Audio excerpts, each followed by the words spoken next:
Nakataas ang storm surge warning o daluyong sa buong lalawigan ng Zambales. Pangamba ng lokal na pamahalaan, mahihirapan silang ayusin ang pinsala sa kalsada bunsod ng malalaki at malalakas na alon. Saksi live si Darlene Kai. Darlene? Buong araw na pabugso-bugso yung malakas na ulan na sinasabayan ng malakas na hangin dito sa bayan ng San Antonio at iba pang bayan ng Zambales. Kaya bumaha sa ilang lugar at may nasira ring bahagi ng kalsada.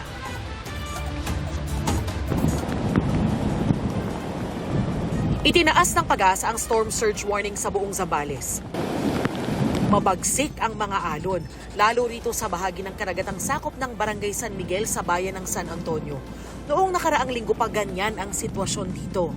Kapag ganitong may bagyo na pinalalakas pa ng habagat tulad ng nakikita nyo ay malalaki at malalakas yung hampas ng mga alon. Yan yung sumira dito sa bahagi ng Coastal Road sa Barangay San Miguel. Sabi ng mga nakausap naming kawani ng barangay, mahihirapan daw itong ayusin dahil nagpapatuloy pa rin yung bagyo. Sa ngayon, pansamantala munang isinara ng barangay ang bahaging ito ng kalsada. Baha naman ang problema rito sa Barangay San Nicolas sa may kalapit na ilog. Pinasok ng tubig ang gawaan ng hollow blocks kung saan nagtatrabaho at stay-in si Joey. Wala nang ang kita dahil tigil trabaho, sinira pa raw ng bagyo ang bubong nila. Dahil po sa lakas ng bagyo, takbo ako dyan sa may malaking bahay. Siyempre ma'am, hindi ka makatulog. Dahil siyempre lilipakin po ng hangin sa bubong. Ganun. Minsan, umuwi na lang sa kamag-anak. Sa Olongapo, tumaas ang level ng tubig dahil ilang araw nang umuulan na sinabayan pa ng high tide. Parang basin kasi yung Olongapo City, no? Plus may mga barangays tayo na medyo mas mababa sa sea level siya. Naawa lang po ako sa sarili ko po. Kasi nga, apo ko po yan disabled. Kailangan po siyempre ng pagkain. Minsan nangihingi, wala po Wala, nananawagan lang po ako na kahit konting tulong lang po. Kasi para po masurvive po yung pangailangan namin sa araw-araw. Tuloy-tuloy daw na namamahagi ng relief packs ang LGU. Nakahanda raw ang LGU na rumesponde sakaling lumala pa ang sama ng panahon.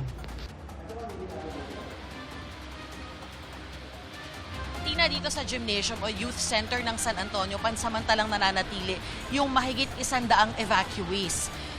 Ilan lang yan doon sa mahigit 300 o halos 300 residenteng lumikas mula sa iba't ibang parte ng bayan. Inirerekomenda daw ng LGU na wag muna silang umuwi sa kanilang tahanan habang binabantayan pa yung magiging epekto nitong bagyo. Live mula rito sa San Antonio, Zambales, ako po si Darlene Kai ng GMA Integrated News, ang inyong saksi. Nakataas na sa wind signal number 4 ang ilang bahagi ng Ilocos Sur, La Union at Pangasinan. Hindi rin bababa sa 10 bayan sa Pangasinan ang isinailalim na sa state of calamity. Saksi live si John Consulta. John?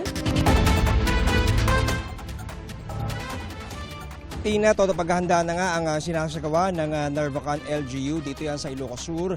Lalo pat nakataas na ang storm signal number 3 sa malaking bahagi ng probinsya. Nagbabayanihan ng mga residente sa Barangay Pantok, Narvacan, Ilocos Sur para maisalba mga bahay na nanganganib na masira ng bagyo. Bayanihan na ang ilang mga residente, NGOs, AFP, mga tawa ng barangay at LGU sa Narvacan, Ilocos Sur para sa sandbagging activities at paggawa ng mga gabion basket o hugis cube na cyclone wire na pinupuno ng mga malalaking bato. Porsigido kasi silang maisalba ang ilan sa mga bahay sa coastal area na nanganganib ng gumuho dahil kinakain na ng alon ang lupa sa ilalim nito. Pangamba nila, baka ang storm surge at malalaking alon na dala ng bagyong Emong magdulot ng problema sa mga residente rito. Pakiusap ng Narvacan LGU, sana ay ituloy na ang paggawa ng seawall na sinimulang itayo noong 2019. Yung nakalipas na bagyo, hindi yung Dante, sir, yung nauna. Krising. Hindi pa natibag ito, sir. Saka lang natibag ito na nagkaroon ng habagat. Tapos nung kasagsagan ng bagyo, hindi natibag ito. Yung lang habagat ang nagpatibag sa amin.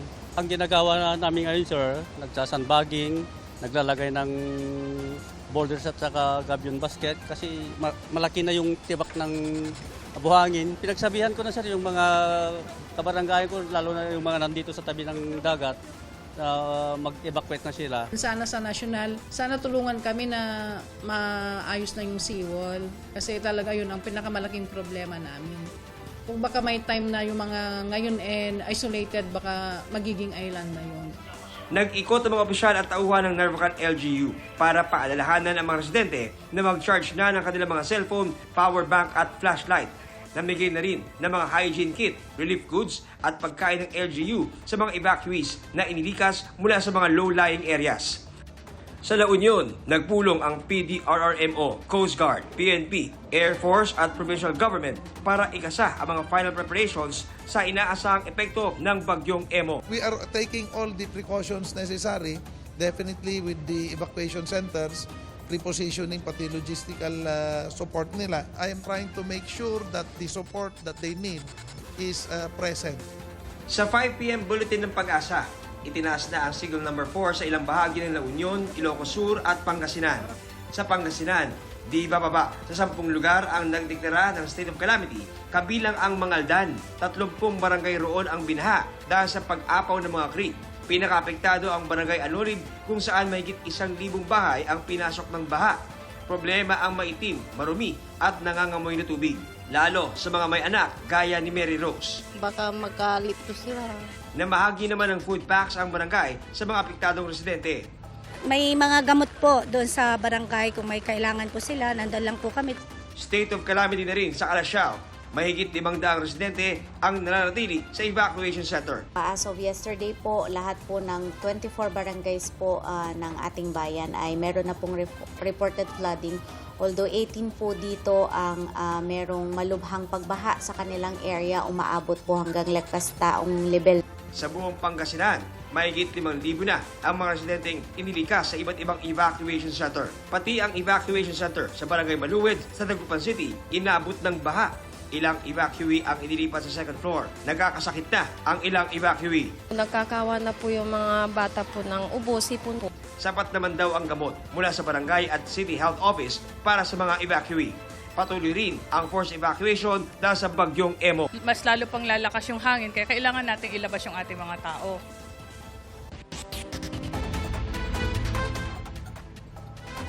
Pasado alas 7 ng gabi nang huminto na nga itong mga residente at volunteers sa paggawa ng mga gabion na baskets at maasa na lang sila na yung kanilang mga nagawa sa nakalipas na 2 araw ng mga barriers ay maging sapat para masalag ang mga inaasahang malalaking alon na dala ng bagyong Emong sa oras na lumapit ito sa probinsya mamayang madaling araw. Live mula rito sa Narvacan, Ilocos Sur, ako si John Consulta, ang inyong naging saksi. Halos 600,000 residente sa buong probinsya ng Pampanga ang apektado ng baha. Sa bayan ng Lubao, pinangangambahan ng posibleng malawakang pagbaha kung tuluyang masira ang dike na unti-unting kinakain ng rumaragasang tubig. Saksi si Rafi Tima. Ilang pulgada na lang babagsak na sa Porac River ang tindahang ito na nakatayo sa ibabaw ng Santo Cristo Dam Dike. Kinain na kasi ng malakas na ragasan ng tubig ang bahaging ito ng dike. Ilang araw na raw napapansin ng residenteng si Maribel ang unti-unting pagguho ng dike sa tapat mismo ng kanyang bahay at tindahan. Kaya nag-evacuate na sila kahapon. Linggo nag-umpisa na po yung ginawang daanan ng TDC dati, nung ginawa po nila yung dam. Tapos yun, unti-unti na po yun, nung Lunes, ganun din po. Tapos Martes ng gabi, malalaki na po yung bumabagsak na lupa. Tapos, Merkulis ng alas 2 ng madaling araw, bumagsak na pong tuluyan yung kalsada. Walang retaining, walang bahaging ito ng dike dahil dito noon dumadaan ang mga truck na gumawa ng dam. Kanina, binalikan ni Maribel ang ilan sa kanyang gamit. Sa kuwang ito ng kapitan ng barangay, makikita ang unti-unting pagguho ng dike. Sinubukan pa raw nilang maglagay ng sandbag pero tinangay din ang agos ng tubig. Pangamba ng opisyal, kapag tuluyang nasira ang dike, tiyak na babahain sila. Aabot daw ng mahigit 30,000 pamilya ang pwedeng maapektuhan. Lahat kaming magkakatabing barangay, gaya ng San Miguel, San Vicente, San Nicolas First, San Nicolas Second, hanggang doon sa Jasa Road. Yun nag-apektado po yung mga nasa ilalim. Ang Philippine National Police magtatalaga na raw ng pulis sa lugar para magbantay. Ipinag-utos na raw ng provincial government ang lokal na DPWH dito na bilisan ng paglalagay ng sandbag, malalaking bato at lupa para hindi tuluyang mabutas ang dike. According sa napag-meeting, yun muna po ang feasible ngayong as according sa DPWH. Ang ilang residente, voluntaryo namang tinatanggal ang mga naipong water lily sa dam. Nakaharang kasi ang mga ito sa daluyan ng tubig. Kapag hindi ito natanggal, posibleng maipon ang tubig at raragasa patungo sa direksyon ng nasirang dike. Sa datos ng Pampanga PDRRMO, halos 600,000 residente mula sa mahigit 300 barangay ang apektado ng baha, kabilang sa nalubog ang Domingo B. Flores District Hospital sa Macabebe. Dahil dyan, tigil operasyon ang ospital. May setup na rin na Type 1 Fixed Medical Emergency Facility sa Santo Tomas Evacuation Center para sa mga pasyente ng naturang ospital. Para sa GMA Integrated News, ako si Rafi Tima, ang inyong saksi. Pinapa-update ni Pangulong Bongbong Marcos ang Flood Control Master Plan ng DPWH. Ang ilang nasalanta ng baha sa Rizal, nakauwi na sa kani-kanilang tirahan. Pero pinoproblema naman ang kawalan ng kita, pambili ng pagkain at pampaayos ng bahay. Saksi si Ivan Mayrina.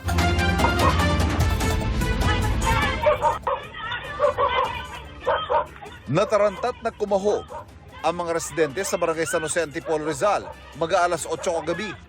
Paglipas ng ilang segundo,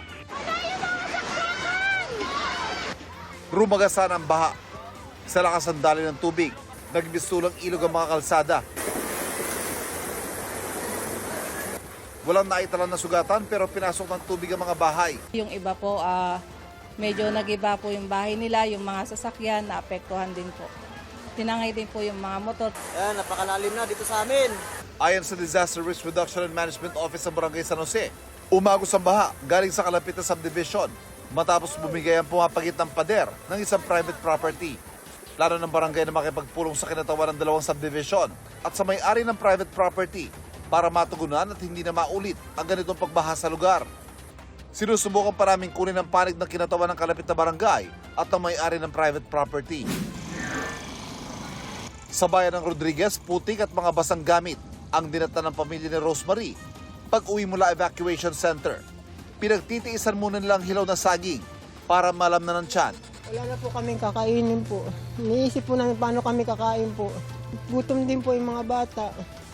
Ayon sa mga residente sa kasagsagan ng malakas sa ulan at mabilis sa pagtaas ng tubig noong Lunes ng gabi, nawasak ang bahagi ito ng riprap ng pinapagawang flood control project ng DPWH. Kagagawa lang po niyan talaga. Nagkampante po kami. Sabi nga namin, ano ba nangyari dyan sa tinipid ba? Bukod sa kawalan ng kita, problema rin ni Delia ang pagpagawa ng kanilang bahay sa San Mateo. Lalo't rumupok ang mga kahoy na nababad sa tubig. Wala na. 5 piso na lang natitira. Kaya sa iniisip ko, sabi ko, saan na naman tayo kukuha ng panggastos natin bukas. Kinakabahan pa rin ako.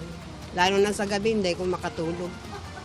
Kasi sabi ko, umuulan na naman. Sabi ko, baka bumaha na naman.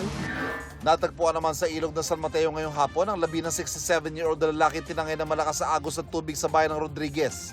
Sakay ng motorsiklo ang biktima nitong Lunes habang tinatawid ang isang creek nang tangayin siya ng tubig. Sa San Mateo nang umusta ng libo-libong evacuees si Pangulong Bongbong Marcos kanina. Una sa Mali Elementary School kung saan lumikas sa mahigit 500 pamilya. At pangalawa sa Santa Ana Covered Court na may halos 500 pamilya rin.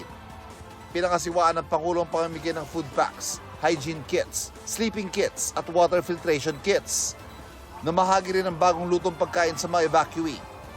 Bukod sa mga pangunahing pangangailangan, mahigpit ding bilin ng Pangulo na bantayan ang kalusugan ng mga nilikas. We are making sure that every evacuation center has it has a medical team composed of national government doctors and nurses and also local government nurses and doctors. Pagkatapos ay humingi ng update sa sitwasyon ng Pangulo mula sa kanyang gabinete. Pagdidiin niya sa kanila, dapat laging handa at asahan ang ganitong pagsusungit ng panahon. Hindi ito unusual, hindi ito emergency. Ito gayon talaga ang panahon. At mangyayari ito, sinasabi, ang estimate daw sa bagyo dito para sa Pilipinas sa taong ito, 12 to 15 na bagyo. So nakatatlo na tayo. So to be conservative, ibig sabihin, 1 dosena pa ito na dadating. Pinagde-deploy rin ng Pangulo ang AFP, PNP, Coast Guard at BFP na mga tutulong sa mga apektado ng masamang panahon. Tuloy rin anya dapat ng clearing sa mga kalsada at pagpapagana sa mga pumping station at floodgate ng MMDA at DPWH. Pinapa-update din ang flood control master plan ng DPWH. Batid di epekto ng magkakasunod na sama ng panahon sa agrikultura. Ramdam na ito sa mga pamilihan. Sa Balintawak Market, kung hindi nagmahal, kakaunti ang supply ng gulay. Nung hindi pa po dumarating yung bagyo natin, mas mura po. Kaysa sa ngayon po, doble po kasi yung presyo. Sa Marikina Public Market, tumaas ang presyo ng isda. Wala rin dumating na supply ng ilang isda tulad ng lapu-lapo at alumahan ngayong araw. Walang gaanong bumiyahe doon sa walang umalaot ba dahil sa malakas yung alon. Sa bigas, sa gulay, marami tayong supply. Kung merong man mga pagtaas, hindi yan dapat aabot ng hanggang 10%. Tiniyak naman ng National Food Authority na sapat ang supply ng bigas.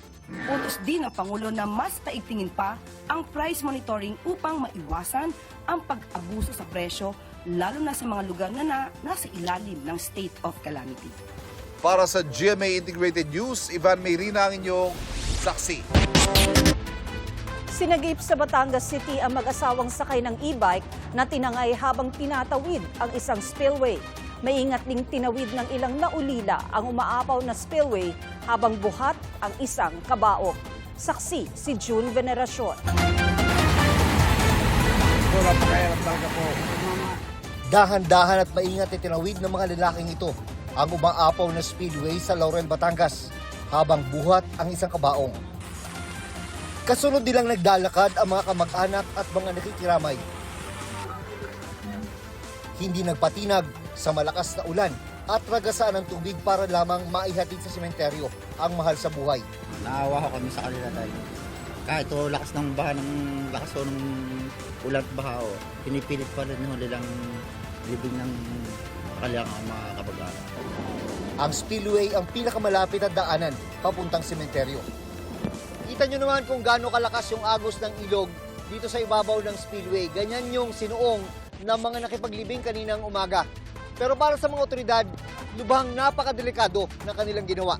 Kaya simula ngayong araw ay mas hinigpitan na nila ang pagbabantay dito sa spillway. Bantay sarado ito ng Coast Guard.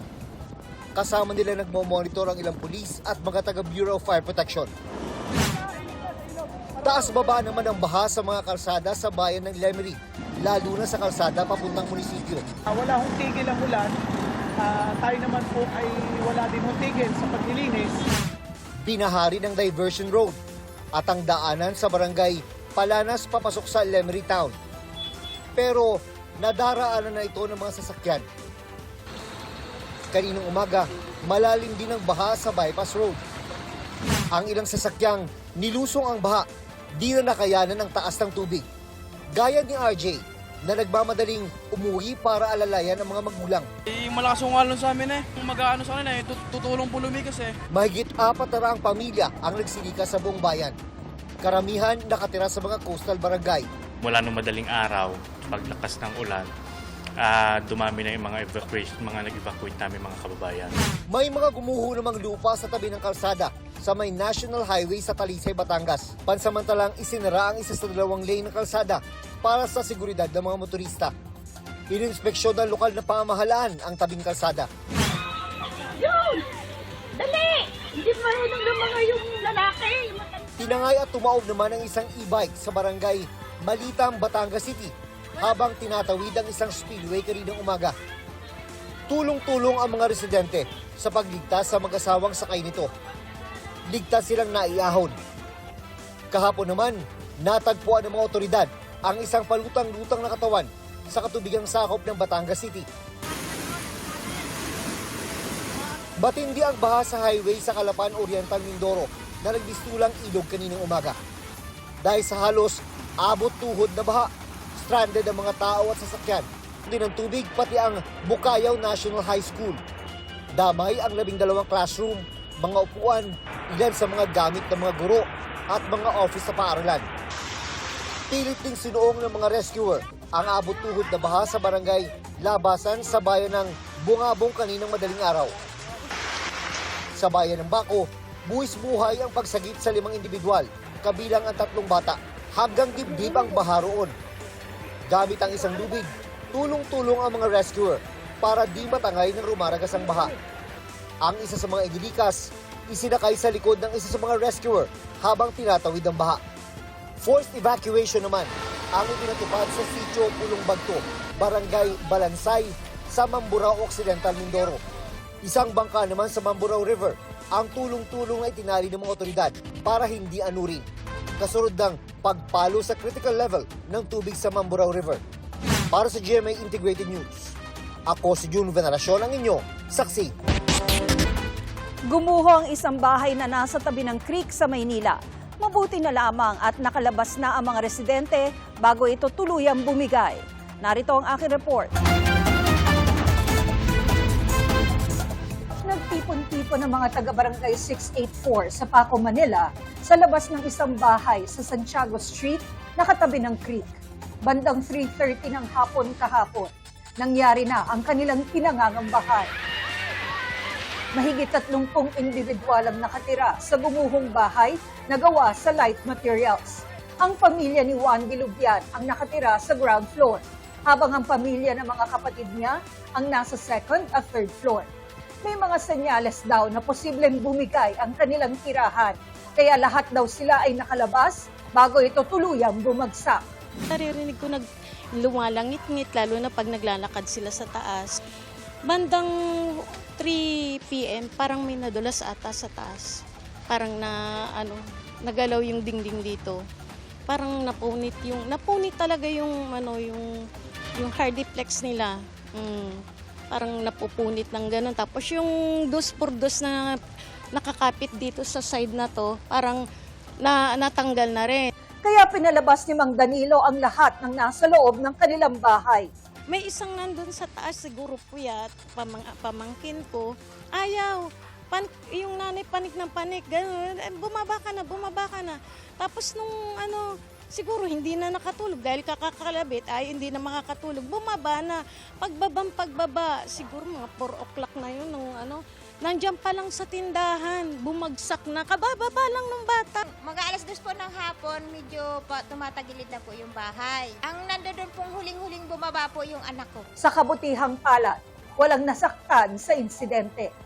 Sa ngayon, pansamantalang naninirahan si Wandy at kanyang pamilya sa Barangay Multipurpose Hall. Gusto ni Wandy makapagtayo ng panibagong bahay sa parehong espasyo ng gumuho nilang bahay. Ever since naman yung condition ng creek, alam naman namin yan kasi since birth, talagang dito na ako sa ilog lumaki, nakatira. Ano po kung hindi kayo payagang magtayo dito? Yun lang. Guro mapipilitan po kami mangupahan. Sa Maynila pa rin, sinamantala ng mga tauhan ng DPWH ang pagtigil ng ulan para magsagawa ng declogging operations sa kahabaan ng Padre Faura. Tinanggal nila ang mga bura at iba pang basura na bumabara sa daluyan ng tubig. Nagkaroon din ng declogging operation sa Santa Cruz at Tondo. Mga kapuso, maging una sa saksi. Mag-subscribe sa GMA Integrated News sa YouTube para sa iba't ibang balita.